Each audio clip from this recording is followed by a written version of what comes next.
Olá, pessoal! Eu sou a Nathalie Aires, jornalista, e vou mediar um bate-papo sobre os desafios do manejo em dor em crianças.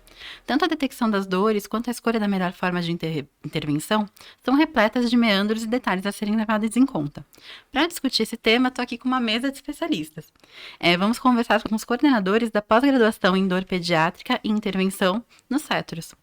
Para começar, a doutora Ana Carolina Pinheiro, especialista em manejo de dor pelo Hospital Sírio-Libanês e pela Associação Médica Brasileira, fellow em anestesia pediátrica pelo Hospital Infantil Pequeno Príncipe, em Curitiba, e pós-graduanda em terapia cognitivo-comportamental para crianças e adolescentes pela PUC-Rio. Muito obrigada por estar conosco aqui, doutora. Obrigada a vocês. Também está conosco a doutora Daniele Mazeto Cadide. Ela é membro dos comitês de dor pediátrica e intervenção em dor da Sociedade Brasileira de Estudo da Dor e também secretária do Comitê de Dor Disruptiva da mesma sociedade, além de coordenadora do Comitê de Intervenção em Dor Pediátrica da Sociedade Brasileira de Médicos Intervencionistas. Muito obrigada pela presença, doutora. Muito obrigada a vocês pelo convite. Por fim, mas não menos importante, estou aqui com o Dr. Marcos André Nogueira Frazão Filho, cofundador do Serviço de Tratamento de Dor do Hospital Santa Marta, fundador do Serviço de Tratamento de Dor do Hospital da Criança de Brasília e corresponsável pelo Serviço de Tratamento de Dor Oncológica do Instituto de Câncer de Brasília. Muito obrigada por ter vindo, doutor. Muito obrigado. Essa é a segunda parte do nosso papo, então não esqueça de conferir a primeira aqui no nosso canal. Agora a gente vai conversar sobre dores crônicas infantis. Então, para começar, a pergunta que eu queria ter feito no outro episódio não deu tempo, gente. Tem um risco da criança, às vezes, por não saber expressar a dor ou demorar um tempo para ir buscar ajuda, ela acabar naturalizando uma dor crônica e aí, com isso, demorar mais tempo para chegar a um tratamento? A gente percebe isso, que muitos casos que poderiam ser resolvidos no começo, ou pela criança vivenciar isso na família, de ter que suportar, porque a criança, ela responde a essa dor conforme a experiência familiar dessa dor, o que ela vivenciou nessa dor. Se na família dela, ela tem pessoas que têm dor e ela acha que a dor dela não é tão intensa quanto esse familiar, ela não vai falar, ela não vai demonstrar. Tem criança que aprende a lidar com a dor e continua brincando, mesmo tendo dor. Então, o que você perguntou é muito coerente, porque a gente consegue, sim, perceber que algumas crianças, quando chegam no especialista em dor pediátrica, que é raro chegar, ou quando chega, o negócio já está totalmente difícil de lidar, é justamente por causa disso. Um pouco por falta de informação dos outros profissionais médicos, que muitos não sabem que existe a dor pediátrica, um especialista que trata a dor pediátrica, por falta dessa cultura nossa brasileira, né, dos hospitais também, que não entendem que precisa ter um especialista em dor pediátrica nos hospitais, né, que isso daí, a Joy Commission, ela exige que a dor pediátrica seja avaliada, se esse hospital presta serviços à criança, né? Então, isso realmente é muito importante e isso acaba acontecendo frequentemente. Eu vou pegar o gancho de novo. Tô pegando o gancho de todo mundo. Sim mesmo. Tem muita comprovação hoje em dia de que adultos com dor crônica, na verdade, crianças com dor crônica, geralmente tem pais, um dos pais, ou alguma outra pessoa na família com dor crônica também, tá? E isso por quê? Existe uma questão genética, tá? Mas existe também, como a Dani falou, uma questão comportamental. Então, às vezes, o adulto, por exemplo, um pai que tem a dor crônica, ele minimiza a dor do seu filho, porque ele acha que a dor do filho é igual à dor dele. E isso gera crianças que não procuram tratamento, porque a criança, ela não vai sozinha procurar o tratamento. Ela precisa que seus pais aceitem aquela dor, entendam aquela dor e procurem assistência. Então, muitas vezes, vou dar um exemplo básico, uma mãe, por exemplo, que tem enxaqueca. E a filha tem uma dor de cabeça e ela fala assim, você não sabe o que é dor de cabeça? Eu sei o que é dor de cabeça. Você tá brincando? Como é que você tá com uma dor de cabeça? E isso vai atrasando o tratamento. E a criança depois fica realmente com um tratamento super complicado, porque a gente já tá, né, com a criança já tomando dipirona há anos, e tomando anti-inflamatório e outras coisas que, na verdade, muitas vezes a gente poderia ter feito outra coisa lá no princípio e resolvido. Então, essa cronificação da dor, ela vem, né, do que a gente, inclusive, falou da outra vez, assim, dessa falta de diagnóstico e tratamento adequado precoce. E tem não só a família, como também a procura de atendimento e o não tratamento adequado, não diagnóstico correto, né? Então, o timing né? Essa questão comportamental, a gente perde o timing e a grande maioria dos profissionais não vai saber manejar adequadamente isso. Então a gente tem vários problemas com a cronificação da É a dor teoria do criança. queijo suíço, né? Nenhum problema é uma coisa só. A teoria do queijo suíço é que tem um erro aqui, um erro acolá e um terceiro erro, e no final gera consequência. E na dor pediátrica é basicamente isso, porque a criança precisa que o outro, né, auxilie ela para isso. E não só isso, né? Para você ter uma ideia, né? Uma noção, existem estudos que comprovam que só nos Estados Unidos, essa dor pediátrica não tratada, anualmente, ela causa um custo econômico de 13,5 bilhões. Meu Deus. De dólares. Nós estamos falando de dólares. E houve um estudo na Inglaterra que mostrou que essas crianças que não foram bem tratadas, 3 a 5% acabaram tendo complicações a longo prazo, né, de depressão, dor crônica e tudo mais. E essas crianças custaram, lá na Inglaterra, 3,5 bilhões. Seriam adolescentes que não foram tratados adequadamente na infância, e daí, durante a adolescência, os custos hospitalares, os custos de tratamento, tanto de medicamentos quanto as outras formas de tratamento, deram esse custo à sociedade. Então, assim, a gente está perdendo muito dinheiro. Então, ainda mais que o segundo dado é em Libra, que é mais caro que dólar. Essas crianças, elas aparecem na emergência semanalmente. Uhum. E estão tratados errados. É. Sem contar assim, se chega um adulto, igual a Ana falou, se chega você e chega uma criança de 5 anos, você vai receber a dose adequada do seu tratamento para sua dor. E a criança, não. É comprovado isso em estudo, tem um estudo que mostra que 21% das crianças são medicadas errados, com subdose de analgésico, no pronto-socorro. É bem tenso. E muitas dessas dores que chegam e não são tratadas, elas nem eram crônicas ainda, talvez, né? Não, a grande maioria é dor aguda, né? Que chega, ou crônica agudizada. E por isso que procura o setor de emergência. Porque tá mal acompanhada, na verdade. Né? O que é uma dor crônica agudizada? Algumas patologias são crônicas, ou seja, a cronicidade de uma dor, ela é determinada na literatura por isso aí é muito questionável, mas em princípio por uma questão de tempo, né? Então, a pessoa que tem uma dor por mais de 3 meses, ela tem uma dor crônica. Então, se essa criança tem mais de 3 meses de uma determinada dor, ela já é considerada uma dor crônica. Só que algumas dores crônicas, elas podem agudizar, elas têm ápices e vales. Então, tem horas que elas estão muito fortes e outras horas elas estão com menor intensidade. Então, ela é uma dor crônica, ela já perdura por mais de 3 meses, mas ela tem como se fossem ataques de dor. E aí, ela agudiza. Algumas porque tem alguma outra coisa acontecendo, então uma infecção, alguma outra patologia que ocorreu e aí fragilizou aquele organismo e exacerbou a dor, ou às vezes é da própria doença mesmo. Algumas doenças, elas vêm como com picos. Né? Anemia falciforme, a fibromialgia juvenil, são exemplos disso. E aí eu ia entrar justamente nessa questão dessas doenças que são as dores que vêm de tratamentos em que isso já é esperado, né? Então, quando a gente pensa aqui na dor oncológica ou nessas dores que vêm de doenças reumatológicas, né? É esperado que a criança que tem esse quadro vai lidar com a dor por muito tempo. E aí, qual que é o papel do médico especialista em dor nesses casos? Bom, é igual a Ana e a Dani falaram, nós somos uma clínica amiga, né? Nós somos amigos, nós somos colegas, nós somos parceiros, nós somos catalisadores, né, para a melhora desse paciente.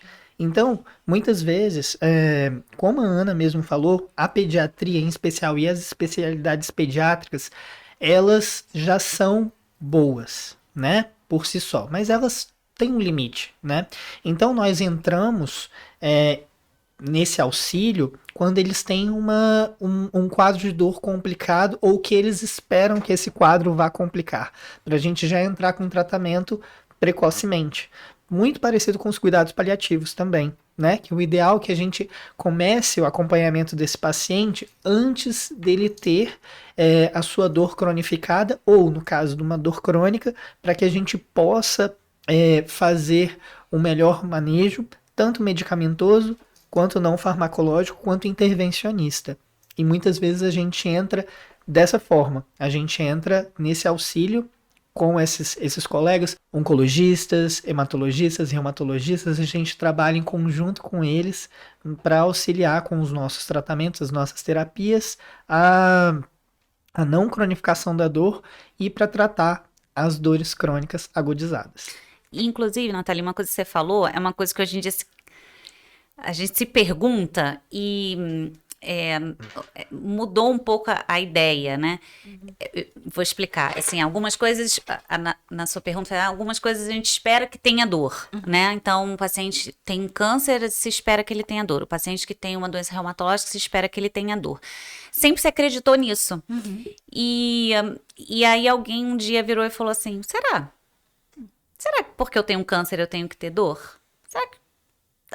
Será que todo mundo precisa ter dor para entender que tem uma doença? Ou será que essa doença necessariamente tem que trazer sofrimento? Porque dor é diferente de sofrimento, né?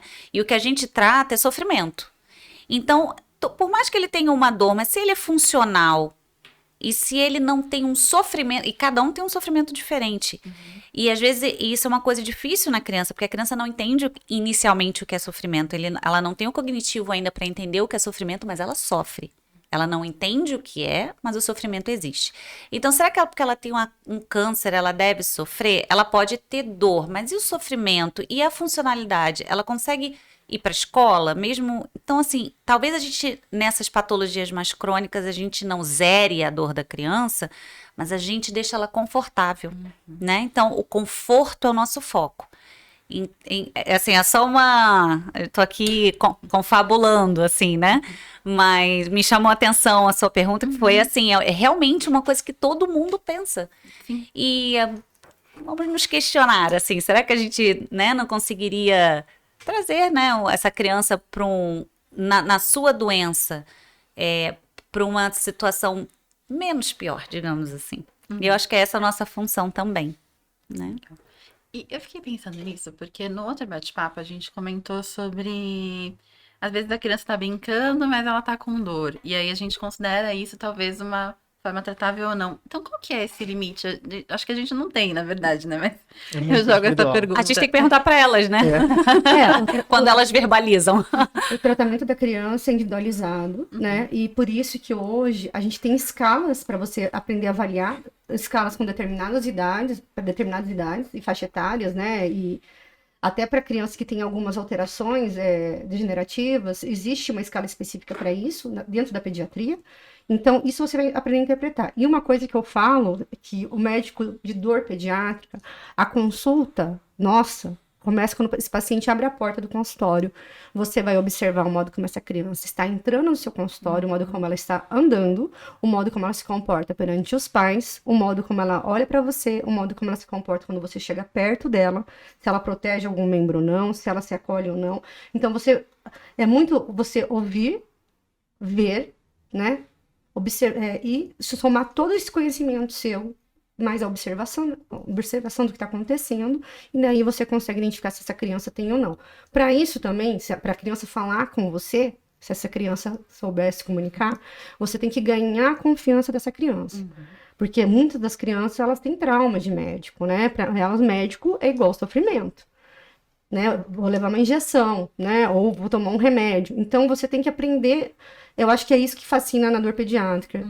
Entra muito a questão psicológica de você aprender a lidar e ganhar essa criança e você identificar tudo que está acontecendo. Não é só a medicina em si, a ciência, mas um contexto. Então, isso faz toda a diferença para o tratamento dessa criança. E a abordagem na criança é sempre multidisciplinar. Tá? Então, assim, não existe uma avaliação só de um médico, então, e pronto, acabou. Então, é fisioterapia, é psicologia, é terapia ocupacional, né? Então, são pequenas coisas, como, por exemplo, às vezes a criança pode ter uma dor crônica na mão e ela não consegue segurar um lápis. Você tira a dor, mas ela nunca aprendeu a segurar um lápis. Então, precisa do terapeuta ocupacional para ensinar coisas básicas. Como é que ela vai ser alfabetizada se ela não sabe segurar um lápis?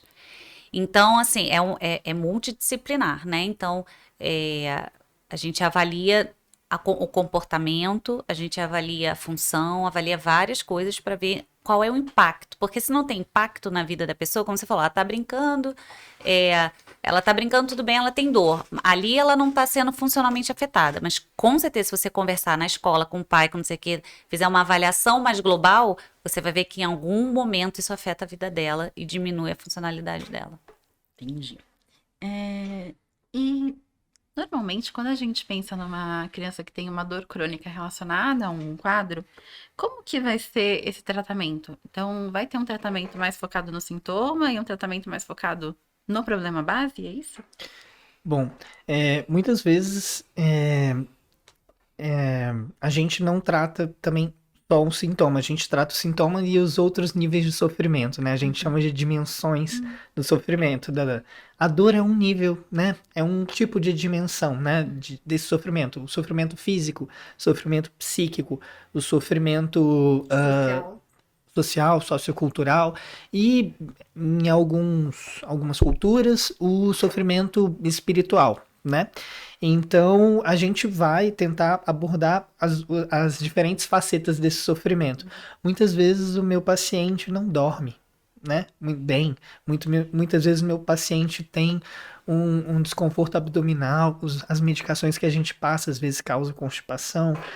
Muitas vezes o meu paciente tem prurido, muitas vezes o meu paciente tem uma dificuldade de se concentrar, muitas vezes o meu paciente não consegue pegar um lápis na escola, né? E isso gera várias perdas para o nosso paciente. Então é que o nosso paciente com dor, a gente pode fazer uma analogia igual um bichinho machucado. Ele não vai interagir, ele vai querer ficar quietinho, ele não vai aprender igual uma criança que não tem dor crônica. Ele não vai interagir, ele não vai querer sair, ele não vai querer ter o convívio com a família, com os amigos, enfim. São vários níveis de sofrimento. E a gente aborda essa criança com dor crônica muitas vezes dessas maneiras. Então, não só com medicações específicas para tratar a dor, mas algumas medicações e outros tratamentos para a gente tratar essas diversas dimensões de sofrimento. Certo. Bom, vou ter que fazer mais uma pausa da nossa conversa aqui, tá? Estou ficando apaixonada pelo tema igual vocês. E para quem também está se apaixonando por esse tema, se você ainda não ouviu a primeira parte da nossa conversa, corre. Se você já ouviu, vai ouvir de novo.